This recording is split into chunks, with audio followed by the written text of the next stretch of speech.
திராவிடர் கழகத்தின் சார்பில் ஒரு அற்புதமான நிகழ்ச்சியை உண்மையிலே நம்முடைய அருமை சகோதரர்கள் ஏற்பாடு செய்திருக்கிறார்கள். அந்த வகையிலே அவர்களுக்கு மீண்டும் ஒருமுறை நன்றியை தெரிவித்து, அருமை அண்ணன் பொன் முத்துராமலிங்கம் அவர்கள் நாங்கள் மீனாட்சி ஆலையிலே பணியாற்றி கொண்டிருந்த போது நம்முடைய பைக்கரா முத்துராமலிங்கபுரம் என்று சொல்லக்கூடிய அந்த பகுதியில் மகாலட்சுமி ஆலை என்ற ஒரு ஆலை இயங்கிக் கொண்டிருந்தது.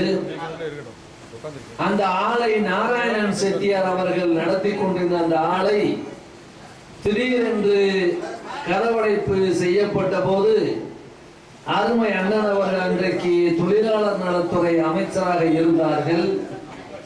எங்கள் கட்சியினுடைய தலைவர் அருமை தோழர் PM குமார் அவர்களும் வாழவந்தான் அவர்களும் அருமை அண்ணன் பொன் முத்துராமலிங்கம் அவர்களை தொடர்புக அன்றைக்கு அவர்கள் கலைஞருடைய மந்திரி சபையிலே அமைச்சரவை அலங்கரித்த நேரத்தில் மதுரையில இப்படி ஒரு பஞ்சாலை முதலாளிகளால் மூடப்பட்டிருக்கிறது, அந்த ஆலையை நீங்கள் எப்படியாவது பேச்சுவார்த்தை நடத்தி திறந்து வையுங்கள் என்று கலைஞர் அவர்கள் அன்றைக்கு வேண்டுகோள் விடுத்ததை ஒட்டி மகாலட்சுமி ஆலை அன்றைக்கு திறந்து வைக்கப்பட்டது.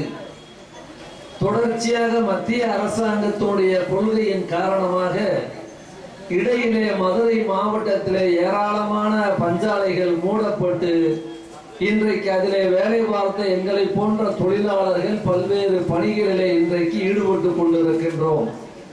நான் ஏதோ எனக்கு கிடைத்த நேரமாக ஒரு கம்யூனிஸ்ட் இயக்கத்திலே ஒரு முழுநேர ஊழியனாக அன்றைக்கு தோழர் P மோகன் அவர்களும் நன்மாறன் அவர்களும் பஞ்சாலை தான் இன்றைக்கு கொள்கையின் காரணமாக மூடப்பட்டு விட்டது, நீங்கள் முழுநேர ஊழியராக வந்து விடுங்கள் என்று ஒரு 25 ஆண்டுகளுக்கு முன்னால் என்னை அழைத்து கட்சியிலே களத்திலே இறக்கி விட்டார்கள்.